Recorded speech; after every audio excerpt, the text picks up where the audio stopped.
Good evening. Isn't it wonderful to be in this beautiful space? These windows always preach me a sermon. Let's see if I can find my notes. Welcome to tonight's concert with the Muscatine Symphony Orchestra. We are so glad you've joined us for what promises to be a truly memorable evening. Tonight's performance is titled A River Runs Through. A river does run through Muscatine, doesn't it? It's a celebration of both the beauty and the power of rivers, especially our own beloved Mississippi. About a year ago, Melanie Alexander, director of the Muscatine Art Center, shared a wonderful observation. The museum's collection includes a rich array of river-related artwork, and perhaps, she said, this would be a perfect opportunity for the collaboration between her organization and the Muscatine Symphony, and we could not agree more. Thanks to her vision and the dedication of so many volunteers, tonight's program is a beautiful result of collaboration between the Art Symphony and the Muscatine Symphony Orchestra, and we added in the schools. One very special feature tonight is that fourth graders in our community studied the Moldau by Smetana, a piece you will hear later. They then created artwork inspired by the music, and that artwork is in part now on display on the back table. We hope you'll take time to look at the artwork during the intermission. We encourage you to stop by and be inspired and heartwarmed to see our young students respond to powerful pieces of music. We want to gratefully acknowledge our major sponsor for tonight's concert, the Bechtel Trust, for their generous support. We thank them, but we also thank all of you for helping make this evening possible. A quick reminder before we begin to silence your cell phones. And if you're interested in attending future concerts, tickets are available at the back table this evening for next season. Finally, as president of the board and as a proud resident of Muscatine, I'm especially pleased to see how the arts can bring us together. Children, families, educators, musicians, community members, we're all connected by beauty, by creativity. And to begin our program, it is my joy to introduce the children of Mulberry School and Rachel Carriger, their teacher. Would you please rise as you're able and join them in singing our national anthem?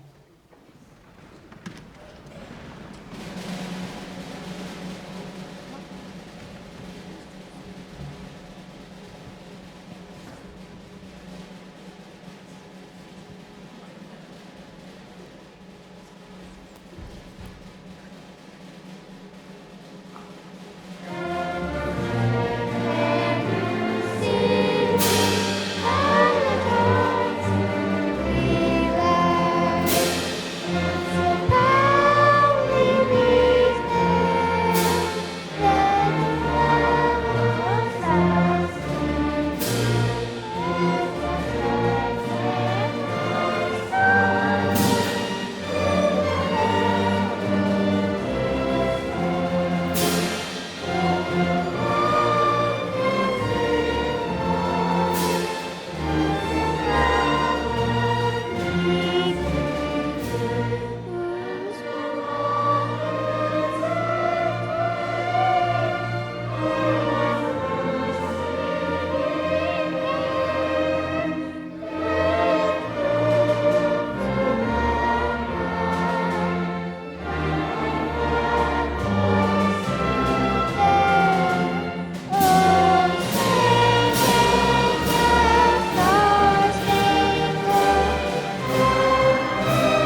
So wonderful, wonderful. I mean, the artwork that's up there is really incredible.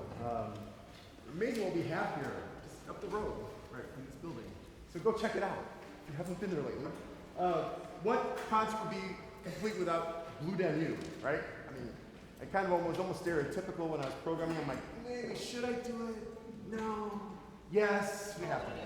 But what's beautiful about this wonderful church that we are performing in, besides the acoustics, is there's a big space back there, right?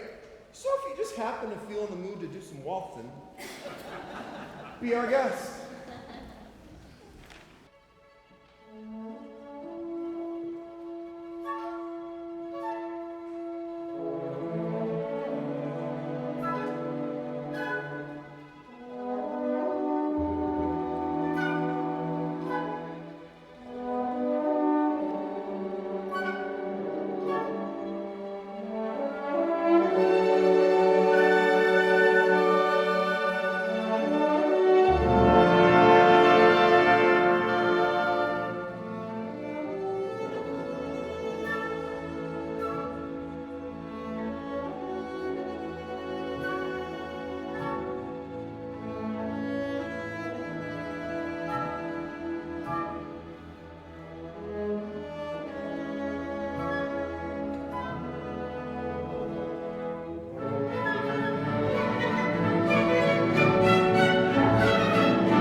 I love what I do. Yeah, thank you. Yeah, it's so funny because when I talk, especially when I talk with students a lot, getting them to think about what's life going to be like when they get older. When I was growing up, video games weren't what they are today. It was a little joystick with a little fire, like Atari, Pong, right? We used to get in trouble for playing those video games for a while. And then with my older kids, it was getting into the more advanced stuff. And again, you're gonna fry your brain, you're gonna hurt you see, they're nodding, you guys know, right? But the funny thing about that is, one of my son's best friends from high school loved video games. He would spend hours playing video games. Guess what he went out to Arizona State University and got a degree in? Gaming. Isn't that crazy? And so it's not only just gaming, but he now helps program and creative stuff. But the point of that being is I tell the kids now, I said, find something that you love, no matter what you're gonna get. We all would like to make lots and lots of money, but what's more important, at least from in my viewpoint, is day to day. What do I want to get up and do every day? What do I get to experience every day? And just going through my memories of just here, again, finished my 21st season, but thinking about over the last 20 years, or even since my 5th grade years of starting string bass, all the places and things I've done with music, you know, and just the memories, and it's just really, really, really special. And so I tell them, you know, if it's music, do it. If it's science, do it. You know, don't worry about that, because you'll have more joy getting up every day, being happy, not sitting in the car commuting an hour just to go 20 miles in Chicago. Did that too. So it's really wonderful. I look forward to performances. I don't look at them as a final thing. I just look at them as another step and on to the next concert of getting better and more fun, more programming. The wonderful thing, I talk to students all about with music, for example, is from the day I started, just even saying conducting, I could conduct different music on every concert with all my various orchestras every year. At one point, I was conducting 5 orchestras in one year, all year long. And so I could do different rep on every concert my entire life. And then we're not even including new music. This is stuff that's already written, and still never duplicate anything. That's so cool. But of course, I like a few pieces, so I do them from time to time over. So it's really wonderful to have this performance. Being able to do it in such a wonderful space. I love the sound here. Many of these musicians, which is really interesting, I don't know if we talked about this in April last year, but they don't know I'm going to do this. I'm kind of winging it at the moment just because he handed me a microphone. And raise your hand if you've been with the orchestra since I started. Raise them nice and high. Since I started in 2004. 2004, okay? You're pretty close, Miriam, yeah. All right, so that's about 20. All right, how about 15 years or longer? Put your hands back up if you're there. 15 years with me or longer. Okay, Julie's over there, I see you, Julie. All right, how about 10 years or longer? How many of you have been with me for, again, put your hands up if 10 years or longer, Heather. Okay, 10 years or longer, right? Everywhere, yeah, everywhere. Yeah, put your hands up, you. They play with me in Clinton as well, so right? So it's amazing that I've watched, like Miriam, I talk about you all the time, sweetheart, I'm sorry. Our principal was, I remember when she was just out of school, and then she went off to college.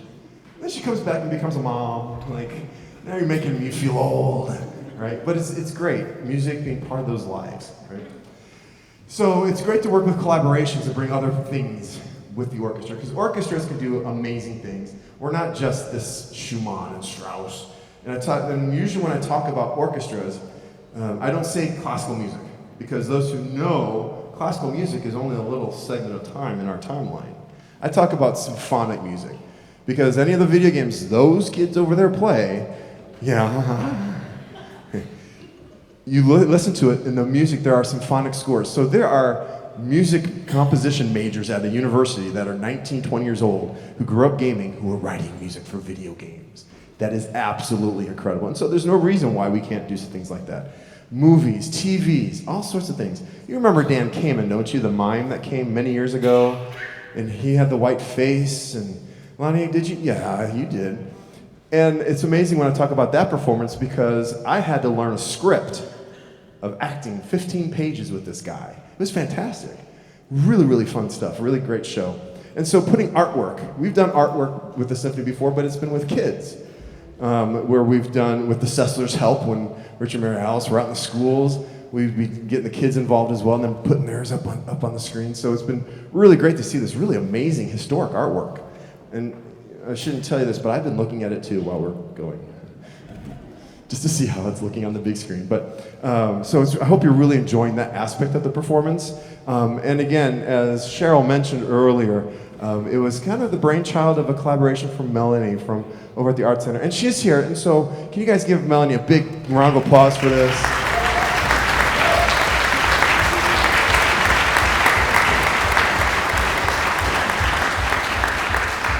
And then Jeremy's way up and back. He was the one that went and put it all together in the video montage. So Jeremy, great job, awesome, thank you.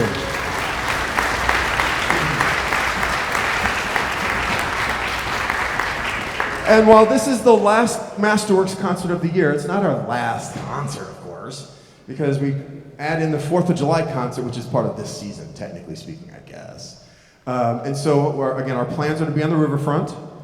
But as many of you realized, this last summer, the weather was up and down, up and down. We didn't have power, we have power, so we just stayed here. And what was amazing is the amount of people, because it still ended up not raining, which was like, whoops.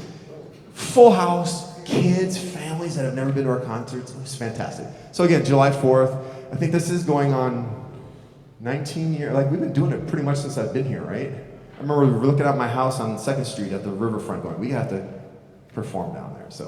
So make sure you come and check that out, and we will be releasing all the repertoire and selections for next season very soon. So get your tickets soon. So enjoy the Schumann. Thank you all for coming out this evening.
wings.